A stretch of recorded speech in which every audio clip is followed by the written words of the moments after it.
Welcome back, Vault Hunters. We've got a jam-packed video for you today, starting off with a fellow Vault Hunter who looks like they have made a big discovery relating to the upcoming DLC expansion for Borderlands 4. You definitely don't want to miss this. Also, does the Ultimate Vault Hunter difficulty really improve loot quality? Well, a fan took the time out to compare loot quality between easy and ultimate Vault Hunter difficulties, and the results may surprise you. And it looks like someone may have found the source of what's been causing bad performance on the console versions of the game. Wait until you find out what may be causing the problem. And I'll go over your top comments as well and talk about what just happened to the Nintendo Switch 2 version of the game. And no, unfortunately, it's not good news. So let's jump into the video, Vault Hunters, and find out what's been going on in the world of Borderlands. So let's start things off with a very interesting find by fellow Vault Hunter Adam, who posted this image on the Borderlands 4 community group. And he said the following, possible DLC area, question mark? So this image of what appears to be a map of a possible new area coming to the game has definitely generated a lot of buzz in the Borderlands 4 group. Now, what we do know is that according to the official Borderlands 4 roadmap posted by Gearbox, we will definitely be receiving a whole new map zone in Q1 of 2026. So could this in-game map represent what we could be getting in Q1? If so, this is definitely an exciting find for sure. So what do you guys make of this map? Leave your comments down below. And what do you guys want to see in the upcoming expansion? Sound off in the comments. And we have yet another interesting find by a Vault Hunter that goes by the name of Galactic Tip. They have discovered what may be causing the frame rate on consoles to decrease the longer you play, which has been forcing Vault Hunters to quit and restart the game after a couple hours to basically reset the frame rate back to 60 frames per second as it should be. So according to Galactic Tip's video, as you continue to loot areas on the map and then move to other areas to loot again, all of that remaining loot will stay behind on the ground. And it looks like the more you do this, the more the game stores this loot in memory, so that when you go back to visit that particular area, that loot will remain on the ground. And as Galactic Tip kept looting and testing this, he noticed that the performance of his game began to slow down. But when going into a loading zone like a vault, and then returning back to the map, it then wiped all of that loot from the memory and it was gone, which then appears to have, you guessed it, resulted in fixing the frame rate. So what does this mean in terms of fixing the performance issue? So it looks like Gearbox may need to actually wipe remaining left behind loot from a memory when the player gets far away from that loot in order to prevent these frame rates from decreasing over time. Now, we are not 100% sure, of course, if this is really the root cause of the decreasing performance on consoles, but it sure looks like it could be the culprit. But for now, if you are experiencing those decreasing frame rates over time, remember to simply restart your game and go back into it, and this should fix the frame rate issues until Gearbox officially patches it. And in case you missed it, Vault Hunters, Digital Foundry did a complete breakdown of Borderlands 4's performance on console and echoed what everybody has been saying about performance. After playing the game for a while, they saw the game's performance degrade clear into the 30 frames per second when the game should have been maintaining 60 frames per second. And this was posted by Synth Potato on Twitter, who said Digital Foundry has confirmed Borderlands 4's performance degrades over time on all consoles. Drops start after 30 minutes and reach as low as 720p, 35 frames per second after 1 hour. Absolutely unacceptable that this was allowed to launch like this. Randy says restarting fixes it, so it's fine. And then they go on to post this, genuinely crying at these rendering resolutions. So it's going to be interesting to see exactly what is causing these problems. And again, our guess is that it could in fact be that accumulation of left behind loot in the game that appears to be stored in memory the longer you play the game, as Galactic Tips pointed out in their video. So I'll be keeping you guys up to date on the upcoming patch for this, because Gearbox has confirmed they are working on a patch to improve console performance. So the moment they release the concrete release date of that patch, I'll let you guys know in an upcoming video. Also, C21 has taken to Reddit and posted a big warning to modders who are playing with mods on PC.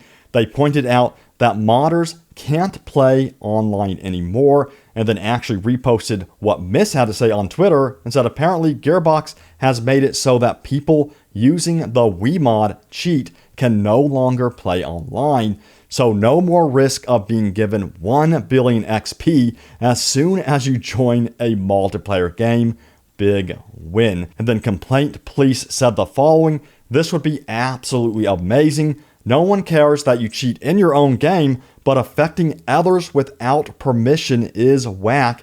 And then Insanely Smart said, funnily enough, the trainer Wiimod itself turns off online play while you use it on Borderlands 4. Honestly, huge respect to them for doing this. So yeah, playing mods with online enabled is very, very risky. And as pointed out, most mods will attempt to disable online to prevent banning from happening, of course. However, modding is still very risky, especially ones that involve modifying stats and that appear to be affecting everyone that's joined the lobby. So, again, be very careful out there using mods, and my take on it is to just play the game for fun and really enjoy the experience and just avoid the mods completely to avoid being banned. I don't recommend it at all. I'm not sure why anyone would want to alter their stats manually anyway, because it takes the fun out of the game, right? The whole purpose of the game is progressing your character, going and fighting bosses, discovering loot,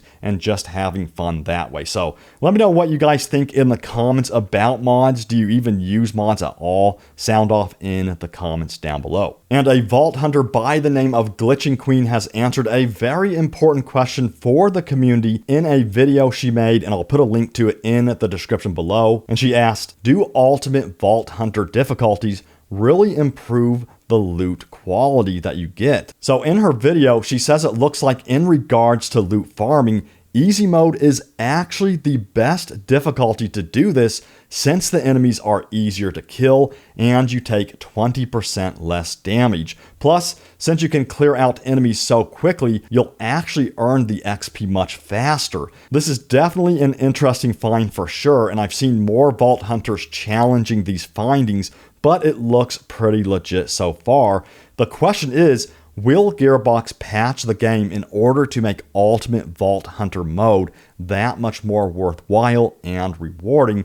I'm sure they will after hearing about this. Now, don't worry, because not all is lost when it comes to Ultimate Vault Hunter difficulty, because turning on Ultimate Vault Hunter is still worth it in many cases. And according to many Vault Hunters out there, when Ultimate Vault Hunter difficulty is activated, the game will actually start dropping firmware for your weapons that you can only get when UVH is active.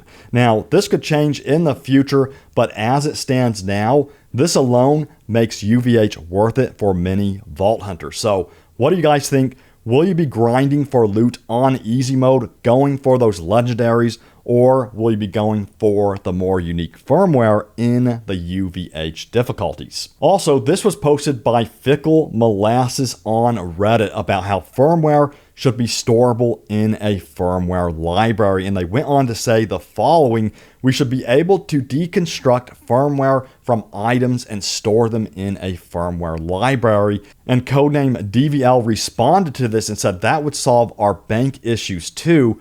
Who's got a bunch of trash gear in their bank only because of firmware?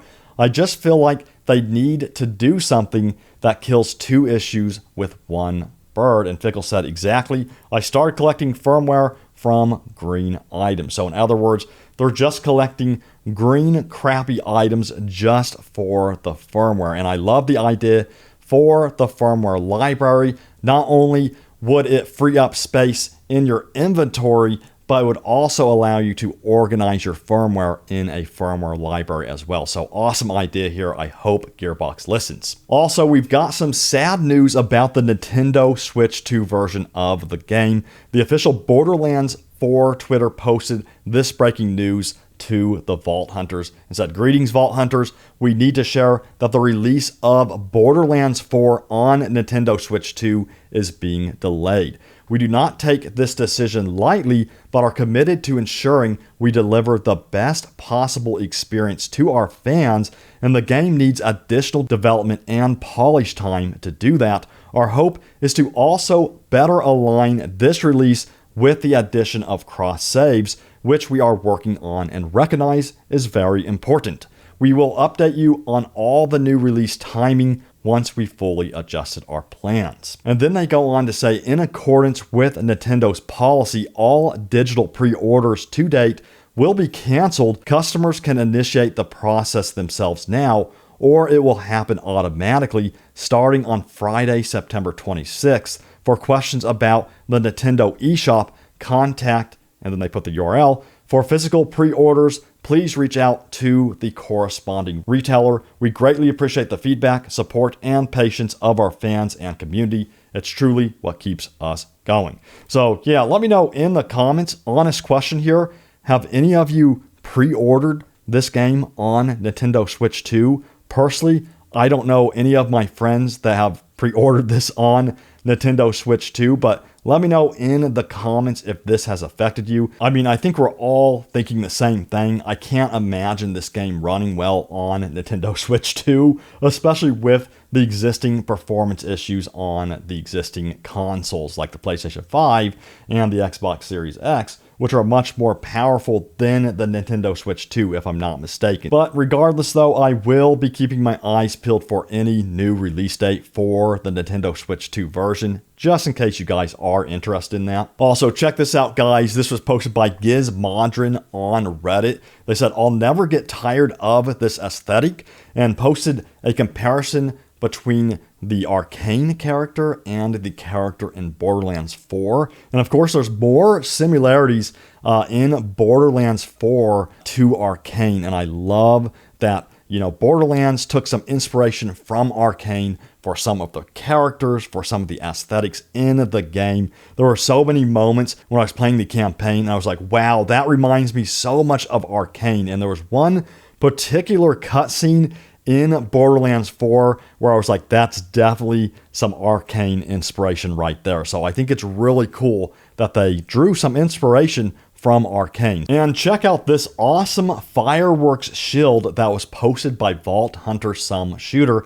As you can see, the ability will basically do damage for you as you run around your enemy. In fact, some Vault Hunters say they don't even have to kill the enemies themselves, and that the shield will do all of the work for them, which is pretty crazy. Now, I haven't found this shield just yet, so it seems pretty rare. I played a lot of the game. I'm surprised I haven't found this shield just yet. So let me know in the comments, have you guys found this shield and what do you think of it? And I also found this funny post right here. I already made a video about this, but someone found another legendary porta potty find. So daily reminder to make sure you check your porta potties. You never know what you're going to find. And it's that time in the video where I go over your top comments, Vault Hunter. So let's start off with Reckless Snipes, who says, "I got an Order AR with a Jacobs attachment for Grit Ricochet and a Ripper attachment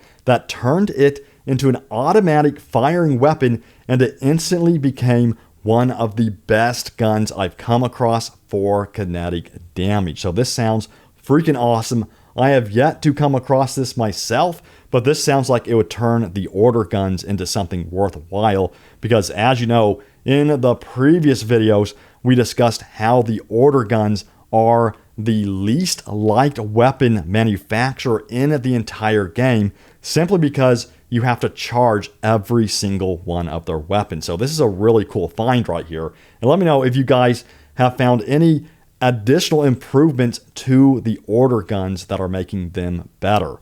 Now, Pandemic Cat 7 said, got a legendary order weapon at level 12, and it's still shredding at level 23. So yes, some people are indeed liking the order guns, even though it does seem to be a rare group of Vault Hunters. Now, Garflog643 said, I opened the fridge next to the bank in the launch pad, and guess what? There was a legendary for my brother, LOL. And this is hilarious to know. I'm going to have to really pay attention to these different areas because it seems like people, again, are finding these legendaries in the most unlikely spots. And I play with my bro as well all the time, so I'll have to look out for those legendary weapons for my bro Robbie next time we play. And we've been having an absolute blast co-oping Borderlands 4. It has been so much fun. And that's going to do it for the Borderlands 4 news, guys. Hope you enjoyed it. Hit that like button if you did. And if you are new here, hit that subscribe button to join our community of fellow Vault Hunters. We're all friendly here, and I'll be keeping you up to date on any more upcoming Borderlands 4 news. We've got tons of news to look forward to, but I will see you Vault Hunters later. Enjoy the Borderlands and see you out there.